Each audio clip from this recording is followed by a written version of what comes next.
우리 성경을 한 것 보겠습니다. 창세기 3장 4절부터 7절까지 읽겠습니다. 다 같이 읽죠. 창세기 3장 시작.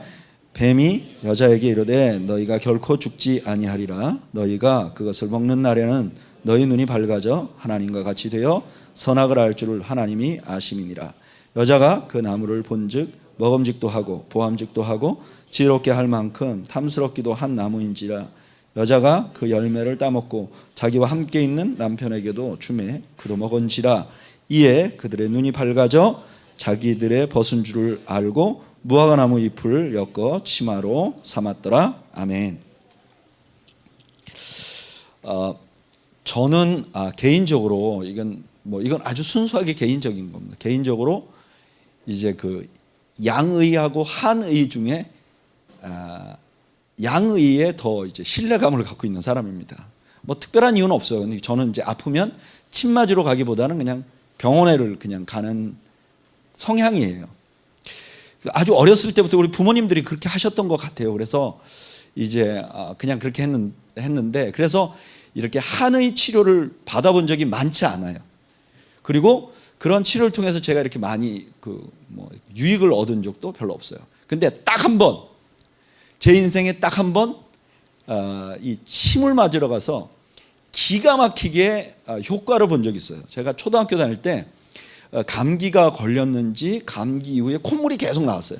근데 이 콧물이 점점 오래돼 가지고 이제 그 축농증처럼 막 코도 나오고 피도 나오고 막 그랬어요. 근데 저희 그가 이렇게 그렇게 아프면 보통 약국에를 갔어요.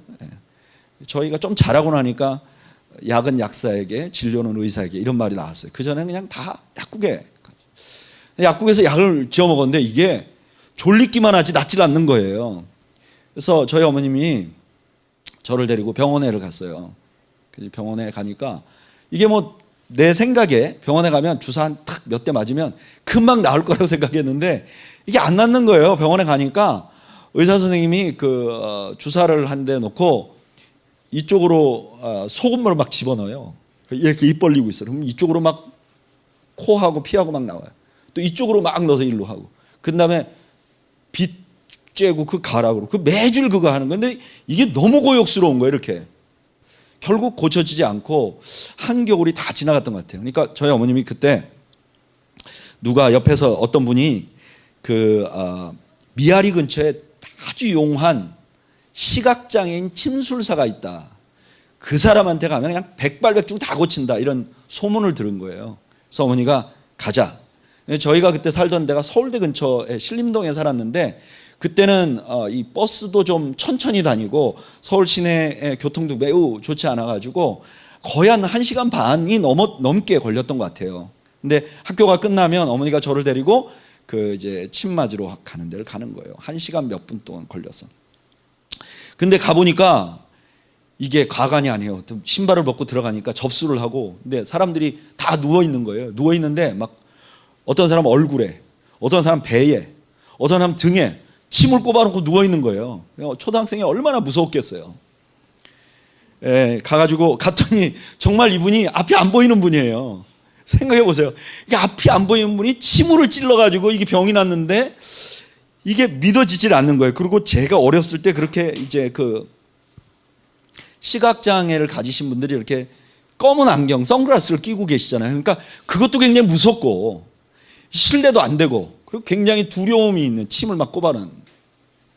근데 그분이 저를 딱 보더니 그냥 보지 않은 거죠. 저를 보더니 이렇게 진맥을 짚어보더니 이분이 하시는 말씀이 넌 축농증이다.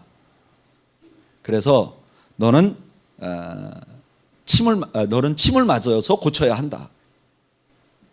이제까지 받았던 치료는 말짱 꽝이다. 이런 뜻이죠. 침을 맞아서 고쳐야 한다. 더군다나 이 축농증이라는 것은 몸이 냉해서 온 거다. 그러니까 설사 네가 약을 먹고 치료가 됐어도 너는 계속해서 축농증이 생길 거다. 그래서 네가 축농증이 안 생기려면 근본을 치료해야 되는데 몸을 데워야 된다. 그러면서 이제 너는 그 몸을 데우려면 어떻게 해야 되느냐? 등을 뒤로 돌려라. 등을 돌리니까 바늘을 가지고 등에 막 찌르는 거예요. 이게 도대체 말이 안 되는 거를 하는 거예요. 그리고 그걸 한 5분쯤 하다가 그다음에 얼굴 돌리라 그래서 얼굴에다가 막 침을 꽂고 한 1시간쯤 있다가 한 30분 이제 하여튼 빼고 이제 가는 거예요. 그걸 일주일에 2번씩 이제 거기를 가는 거예요. 근데 제가 그때 어렸는데도 그 말이 참 기억이 나더라고요. 이게 근본적인 치료를 해야 돼. 이게 임시 방면의 치료를 해갖고는 안 돼. 너 지금 문제가 있잖아. 근본적인 치료를 해야 돼. 너의 문제의 원인이 무엇인지 발견해야 되고 그 원인을 치료할 방법을 찾아야 돼 라고 말하는 거죠. 우리가 읽은 오늘 본문이 그와 비슷한 본문이에요. 여러분, 우리가 살아가는 인생 자체가 문제가 있어요. 문제가 없는 날이 없어요. 요즘에 핫 이슈는 뭐죠? 우한이라고도 하고 코로나 바이러스라고도 하는 거. 누가 뭐 그러더라고요. 우한은 우파가 말하는 거고 코로나 바이러스는 좌파가 말하는 거다. 모르겠어요. 근데 어쨌건 이 굉장히 심각한 지금 상황이라서 어디 가지도 못하고 우리도 마스크 써야 되고 뭐 진짜 불안하고 불편해요. 여행 가고 싶은 사람들 다 캔슬하고 그래요. 자, 우리 한번 생각해 보죠. 이게 얼마나 오래 갈지 잘 모르겠어요. 한 달이 갈지 두 달이 갈지 굉장히 오래 갈지 어떨지 모르겠어요. 근데 이게 끝나면 만사가 다 편해질까요? 여러분, 그런 기대를 하세요? 이게 끝나기를 모두가 바라지만 이게 끝났다고 해서 모든 문제가 해결된 건 아니에요. 우리가 살아오는 삶 자체가 시스템에 의해서 우리가 좀 더 성장하기 위해서 시험을 본다든지 이런 거 말고도 우리가 계속 부대끼는 게 있어요. 이런 부대낌을 어떤 때는 지혜로 해결하기도 하고 어떤 때는 기도로 해결하기도 하고 어떤 때는 운 좋게 해결하기도 해요. 근데 이 문제는 내가 뭔가 하나 넘어가도 그 다음에 또 무언가가 와요. 누구도 내가 한 가지 문제를 해결했다 그래서 이제 다 됐다 그럴 수 있는 사람은 없어요. 이런 현상은 광야에 있는 이스라엘 백성들에게도 마찬가지였어요. 여러분 생각해 보세요. 우리는 이렇게 생각하잖아요. 광야에서 이스라엘 백성들이 만나도 주시고 메추라기도 주시고 그랬으면 됐지. 왜 불평을 했을까?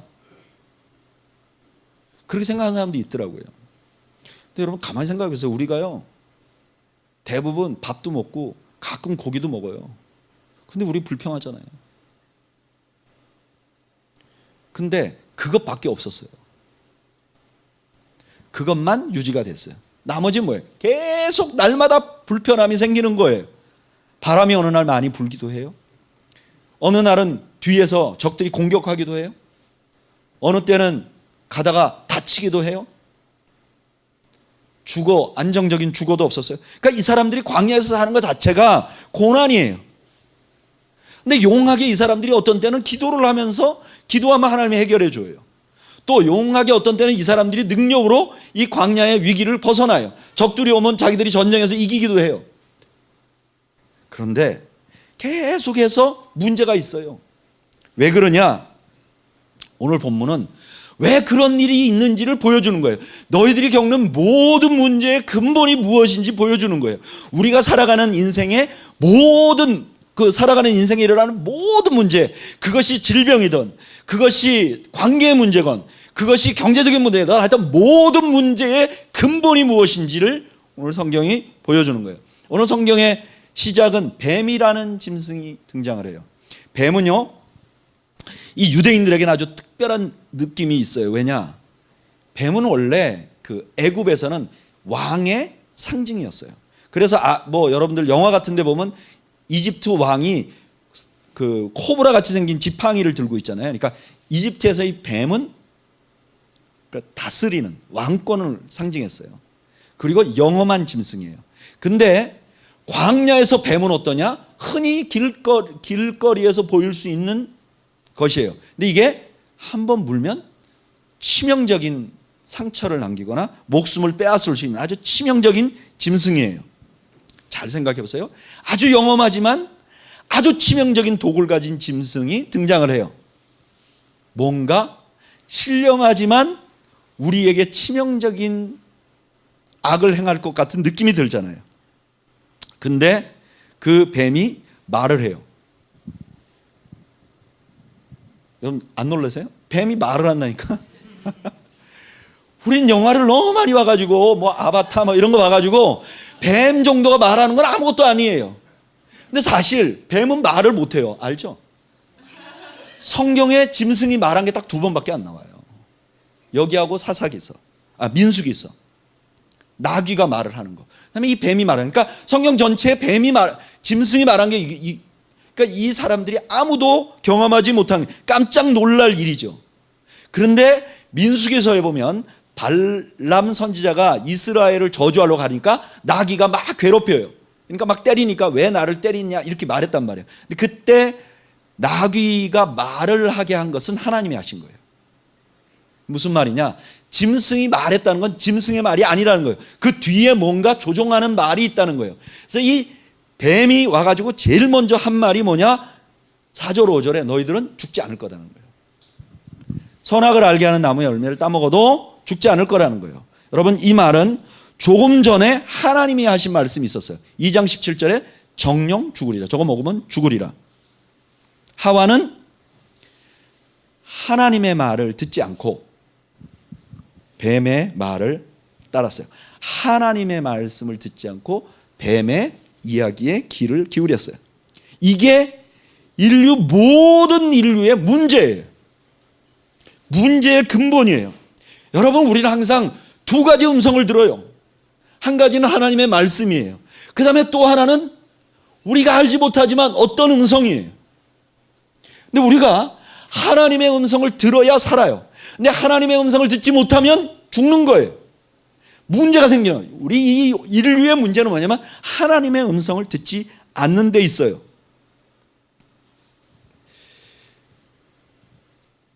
여러분 여기 결혼하는 사람들 부부싸움 문제는 둘이 성격이 달라서 싸우는 게 아니에요. 하나님의 음성을 듣지 않기 때문이에요. 경제 문제, 질병 문제 다 근본으로 가면 하나님의 음성을 듣지 않기 때문에. 저는 여러분들이 귀가 민감한 분들이 되기를 바라요. 귀가 민감해요. 들을 수 있어야 돼요. 그리고 분별력이 있어야 돼요. 이게 하나님의 뜻인가 아닌가. 이거는 광야의 이스라엘 백성들에게 아주 중요해요. 왜냐하면 광야의 이스라엘 백성들은 십계명을 받은 사람들이에요. 하나님의 법이 있어요. 그러니까 하나님의 법을 따라 살면 살고 아니면 문제가 생기는 거예요. 왜 문제가 생기냐? 하나님의 법을 따라 살지 않기 때문에 그래요. 근데 더 문제. 하와와 아담이 이 선악을 알게 하는 나무의 열매를 따먹고 나서 그 다음에 한 일이 뭐냐면 자기들이 나뭇잎을 가지고 자기가 벗었음을 보고 나뭇잎으로 가려보려고 해요. 이거는 자기들이 불순종해서 일어나는 일을 스스로 해결해 보려고 하는 노력이에요. 근데 이 스스로 해결해 보려고 하는 노력은 미봉책은 될 수 있어요. 우리가 하나님의 말씀을 어기고 우리가 살아가는데 여러 가지 문제가 있으니까 그것을 지혜로 이겨내보기도 하고 뭐 아까 말한 것처럼 운이 좋아서 넘어가기도 하고 우리가 좀 해볼 수 있어요. 그런데 그 모든 거는 뭐냐면 미봉책이에요. 마치 선악을 알게 한 나무를 열매를 따먹고 벌거벗었음을 보고 두려워해서 나뭇잎을 가린 것. 이것은요, 나뭇잎으로 가리는 것은 아무 소용이 없다는 걸 보여주는 거예요. 인간은 불순종했어요. 근데 그 불순종을 극복할 수 있는 능력이 없어요. 오늘 성경은 그걸 알려주는 거예요. 제가 지금 정기적으로 먹고 있는 약이 콜레스테롤 약이에요. 리피톨이라는 약인데 이 약을 처음 먹기 시작한 거는 좀 우습게도 제가 그 피 검사하는 기계를 산 거를 마루타로 이게 잘 돌아가는지 검사를 했는데 너무 많이 나온 거예요. 그래가지고 이거 병원에 가봐야 된다. 그래서 제가 병원에 가서 검사를 했는데 제가 젊으니까 이거 식이요법으로 극복해 봐야 된다. 그래서 뭐 먹지 말라고 그러시더라고요. 안 먹었는데 콜레스테롤이 그대로예요. 그러니까 그 다음에 운동을 해보자. 그래서 그걸 안 먹고 운동을 해봤는데 또 그대로예요. 그러니까 의사 선생님이 이렇게 얘기하대요. 이거는 유전입니다. 어머니 콜레스테롤 높죠? 네. 아버지 높죠? 아버지는 돌아가셔서 몰라요. 근데 어쨌든 그걸 알고 나서 의사가 이렇게 말하는 거예요. 약 드세요. 그래서 계속 약을 먹거든요. 저는 약을 먹는 게 선택이에요. 내가 스스로 노력하는 게 선택이 아니에요. 할 수 있는 능력이 없어. 지금 성경이 그걸 가르쳐 준 거예요. 너는 지금 문제가 있고 그 문제를 극복할 능력이 없어. 그리고 혹시 극복할 능력이 있다 하더라도 하나님의 말씀에 내가 순종하고 싶잖아요. 그래 하나님의 말씀에 순종하고 싶어도 그건 이미 늦었어. 지금에 와서 너희들이 하나님의 말씀에 순종하려고 하는 게 오히려 더 나쁜 역할을 해. 대표적인 예가 뭐죠? 가데스바네아라는 곳에서 이스라엘 백성들이 가나안 땅에 들어가려고 그래요. 근데 10명의 전탄꾼, 12명의 전탄꾼이 갔다 와서 10명이 절대 안 된다 그래요. 그러니까 거기서 막 원망을 해요. 그러니까 하나님이 거기서 재앙을 내려요. 재앙이 내리고 나서 이스라엘 백성들이 회개를 해요. 그리고 이렇게 말해요. 우리가 들어가겠습니다. 그러니까 하나님은 그때 들어가지 말라 해요. 근데 들어가요. 그리고 전쟁을 하고 나와 돌아다니는 거예요. 그러니까 하나님의 말씀을 순종하려는 노력조차도 그들에게는 무의미하다는 거예요. 그러니까 이 창세기 첫 번째 3장에 있는 내용은 광야 이스라엘 백성들에게 자기의 본질을 정확하게 보고 절망하라고 알려주는 거예요. 여러분, 절망하지 않은 곳에는 희망이 없어요. 내가 할 수 없다는 것을 고백하지 않는 한은 예수 그리스도를 만날 수가 없어요. 내가 죄인이고 구제불능이라는 사실을 인정하지 않으면 하나님 만날 수 없는 거예요. 소망은 어디서 나오느냐? 절망을 경험한 사람에게 소망이 나와요. 내가 아직도 소망이 있다는 사람에게는 소망이 없어요. 그냥 내 수단이 있고 내 꾀가 있는 것이죠. 그런데 성경은 절망의 소식에서 끝나지 않습니다. 성경은 이 절망적인 가운데 우리가 어디다가 희망을 걸어야 하는지를 보여줘요. 오늘 본문에 보면 하나님께서 이제 뱀을 저주합니다. 그래서 뱀을 저주하면서 두 가지 얘기를 해요. 하나는 배를 대고 기어다닐 것이다. 뭐 어떤 분들이 그래요. 옛날엔 뱀이 다리가 있었는데 그때 잘렸다. 몰라요. 근데 어쨌든 뱀이 기어다니게. 두 번째는 뱀에게 흙을 먹으리라 그래요. 근데 여러분 뱀은 배로 기어다녀요. 그건 맞아요. 근데 뱀이 흙을 안 먹어요. 뱀의 그 음식 먹는 취향은 흙이 아니에요. 다른 짐승을 먹지. 그럼 뱀이 흙을 먹으리라는 것은 저주가 안 이루어졌나요? 여기 흙을 먹는다는 것은요, 고대 근동아시아에 전쟁에 나가서 패한 것을 상용구적으로 말하는 거예요. 장수가 전쟁에 나가서 전쟁에 패해요. 그러면 어떻게 되면 내가 흙을 먹었다 이렇게 말하는 거예요. 그러니까 지금 뱀에게 말하기를 너 이제 흙을 먹을 거야 하는 말은 너를 내가 이미 제압했어 이렇게 말하는 거예요. 언뜻 보면 이렇게 보여요. 이 장면이 하나님이 정말 아름답게 세상을 만들었어요. 에덴 동산을 아름답게 만들었어요. 근데 사단이 와서 다 망쳐버렸어요. 이렇게 보이는데 그게 아니라는 거예요. 사단이 들어왔는데 하나님이 바로 제압을 해버렸다는 거예요. 이게 예수님이 하신 말씀이에요. 예수님께서 말씀하셨어요. 사단이 이미 제압당했다고 말씀하셨어요. 여러분, 우리가 희망을 가질 수 있는 것은 우리를 죄로 이끌었던 사단이 이미 결박당한 것에 소망이 있는 거예요. 그 다음에 두 번째로 오늘 성경에 그 하나님께서 죄를 지었음에도 불구하고 아담과 하와에게 옷을 지어 입혀요. 여러분, 죄를 짓기 전에 아담과 하와는 옷을 안 입고 있었어요. 근데 죄를 짓고 나니까 자기들이 옷을 안 입고 있다는 걸 발견했어요. 그러면 어떤 감정이 일어나야 되죠? 여러분, 옷을 한 명만 여기 아무것도 안 입고 있다. 그러면 그 사람은 무슨 감정을 느껴야 될까요? 부끄러워해야지. 수치심을 느껴야죠. 근데 오늘 본문에 보면 뭐라 그러냐면은 그들이 벗었으므로 두려워했다고 그랬어요. 벗은 걸 알고 두려워했다는 거예요. 그러니까 여기 벗었다는 것은 그냥 알몸이라는 의미가 아니라는 거예요. 그러면 여기 하나님이 입혔다는 것도 그냥 옷을 입혔다는 의미가 아니라는 것을 우리가 알 수 있어요. 성경에 고대 시대의 옷은요, 신분을 의미하는 거예요. 그래서 요셉이 이집트의 왕궁에 들어갈 때 옷을, 세마포를 입히잖아요. 그 옷을 새로 입었다는 건 뭐냐? 새로운 신분을 갖게 되었다는 거예요. 근데 하나님이 스스로 옷을 만드셨어요. 그리고 그 옷을 그들에게 입혔어요.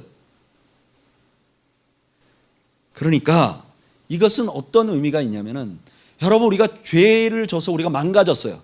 그래서 우리는 그걸 회복할 능력도 없어. 우리가 회복하려고 하면 할수록 더 망가지는 거예요.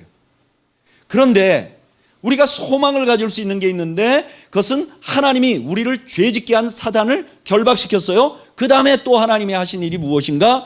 우리를 위하여 뭘 만드셨어요? 옷을 지었어요. 그러니까 해결책은 누구한테 있다는 거예요? 하나님께 있다는 거예요. 이걸 받아들이면 죄를 지음으로 인해서 온 문제를 해결할 수 있다는 거예요. 하나님이 주신 옷, 그것을 받아들이는 것이 우리가 죄라는 아주 근본적인 나의 잘못으로부터 생긴 모든 문제점을 해결한다는 거예요. 근데 이 장면을 신학자들은 원시복음이라고 그래요. 복음은 복음인데 좀 오래돼서 희미하게 보이는 복음이다. 왜냐? 이 복음이 분명해지는 때가 있는데, 그게 언제냐? 로마서 13장 14절에 사도 바울이 이렇게 말해요. 오직 주 예수 그리스도로 옷 입고. 갈라디아에 보낸 편지에는 이렇게 말해요. 누구든지 그리스도와 합하여 세례를 받은 자는 그리스도로 옷 입었느니라. 여기 하나님이 만들어주신 옷이 뭐냐? 바울은 그게 바로 예수 그리스도다.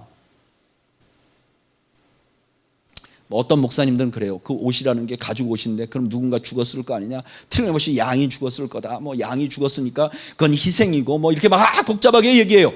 그 중간은 분명하지 않아요. 근데 하나 분명한 건 있어요. 성경이 말하는 거. 하나님이 옷을 만들어준 그 행위에 그 옷은 그 아들을 우리에게 주시는 일이다. 그러니까 죄된 세상에서 살 때 가장 우리에게 중요한 건 뭐냐면은 하나님이 우리에게 주신 예수 그리스도를 받아들이는 거예요. 그 예수님을 옷 입는 거예요. 그런데 그냥 입는 게 아니라 결사적으로 올바로 그것만이 희망이라고 생각하고 믿어야 하는 거예요. 그걸 받아들여야 하는 거예요. 여러분, 예수 믿는 건 문화활동이 아니에요.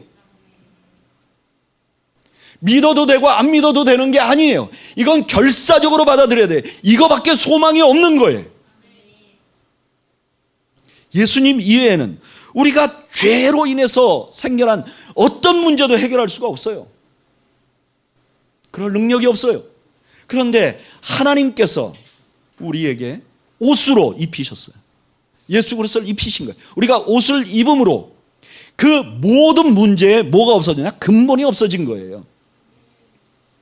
자, 그러면 우리가 이렇게 상상할 수 있잖아요. 그러면 그 문제의 근본이 싹 없어졌으니까 이제 모든 것이 다 올바로 되지 않을까? 평안하지 않을까? 모든 것이 제대로 되지 않을까? 이거는 시작이에요. 마치 죄가 이 땅에 들어와서 죄가 딱 들어오는 순간부터 다 망가지지 않았어요. 서서히 망가지기 시작하죠. 아담의 아이들이 서로 제사 때문에 질투해 서로 죽이는 일, 죄가 계속해서 관영해 나가듯이 우리에게, 이미 망가진 우리 이 세상에서 사는 우리에게 예수 그리스도를 영접하면 그 다음에 영접하는 순간부터 우리가 갑자기 성인이 되거나 갑자기 하늘나라 가는 게 아니라 서서히 우리가 변해가는 거죠. 이 변해감은 우리가 막 노력을 해서 변해가는 게 아니에요. 성경을 보니까 구약에 안식을 지키라 그랬다, 뭐를 먹지 말라 그랬다. 이걸 지키면서 우리가 거룩해지는 게 아니에요. 문제를 해결해 나가는 게 아니에요. 죄로부터 멀어지는 게 아니에요. 그 예수님과 함께 그 우리에게 옷 입혀진 예수님께서 나의 죄 문제를 근본적으로 해결해 주셨다는 것을 신뢰하고 그 예수님을 주신 하나님을 신뢰하고 하나님의 음성에 귀를 기울이기 시작하면 서서히 우리가 세상에서 말하는 그 소리가 아니라 하나님의 음성에 더 많이 귀를 기울이게 되고, 우리가 세상을 보는 눈이 서서히 바뀌게 되고, 그리고 서서히 내가 또 다른 올바른 열매를 맺기 시작하는 거예요. 의로운 열매를 맺기 시작하는 거예요. 오늘 본문은 두 가지를 알려줘요. 첫째는 우리 문제의 근본, 우리 인생의 문제의 근본을 올바로 보라 그래요. 다른 게 아닌 죄예요. 그리고 또 하나, 하나님이 주신 유일한 해결책만을 의지하라 그래요. 그게 바로 예수 그리스도예요. 여러분, 저는 우리 밴드에 있는 여러분들이 이 두 가지를 명심하길 바라요. 아직도 내가 뭔가 할 수 있다고 생각하면 우리는 아직도 절망에 있어요. 내가 아무것도 할 수 없는 절망스러운 상황이라는 사실을 인정해야 돼요. 나는 죄인이라는 걸 인정해야 돼요. 나는 무능력하다는 걸 인정해야 돼요. 내 안에 선이 도무지 찾아볼 수도 없다는 것을 인정해야 돼요. 그리고 우리의 소망은 하나님께 있고 하나님이 주신 예수 그리스도가 유일한 소망이라는 사실을 믿어야 해요. 그분만이 우리의 근본 문제를 해결해 줄 수 있는 분이라는 것을 믿어야 해요. 그리고 그분을 신뢰해야 돼요. 예수님을 믿되 그냥 이것도 믿고 저것도 믿는 게 아니라 철저히 그분에게만 소망이 있다는 것을 믿어야 해요. 그때 우리는 광야에 살면서도 여전히 문제 가운데 있으면서도 서서히 거룩해지고 의로워져 가는 거죠. 그것이 우리를 거룩하게 만드는 거예요. 내가 능력이 있어서 거룩해지는 게 아니라. 그래서 조금씩 죄를 극복하게 되고, 그러면 이 땅에 살면서 죄를 제압하며 살 수 있는 능력이 생기고 영원한 하나님 나라에 가는 것이죠. 저는 여러분들이 이 두 가지 사실을 잊지 않는 여러분들이 되시기를 축복합니다. 잠깐 기도할까요? 여러분들에게 예수 그리스도는 누구십니까? 여러 가지 옵션, 여러 가지 종교 중에 하나입니까? 여러 가지 문화생활 중에 하나입니까? 일주일 중에 나를 크리스찬 공동체에 넣어주는 존재입니까? 아니요. 예수 그리스도는 절대적인 분입니다. 그분이 없으면 우리의 모든 노력이 소용이 없는 거예요. 우리가 하는 모든 선해 보려고 하는 애씀이 오히려 또 다른 사람에게 악이 되는 거예요. 그분이 없으면 아무것도 아닌 것이에요. 저는 여러분들 이 시간에 주님만이 나의 절대이십니다 라고 고백하는 시간이 있기를 바랍니다. 주님만이 나의 전부이시고 주님만이 나의 소망이시고 주님만이 나의 근본 문제를 해결할 분이십니다. 주님, 나를 도와주십시오. 우리 한번 이 시간 하나님 앞에 기도하겠습니다. 기도하죠. 아버지, 은혜를 베풀어 주시옵소서.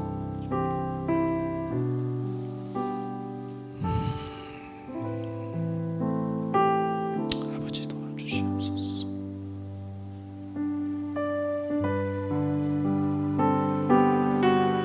아버지, 은혜를 베풀어 주시옵소서.